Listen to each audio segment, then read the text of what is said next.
This is the gate to hell.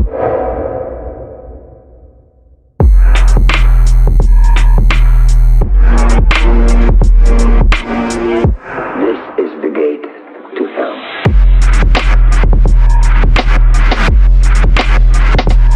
You're the killing field.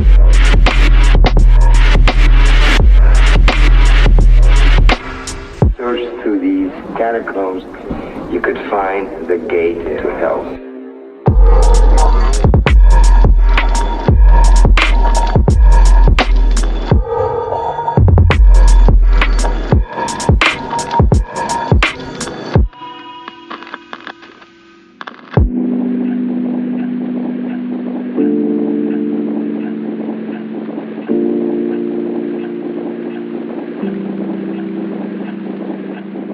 I don't see how sincerity could be involved in such a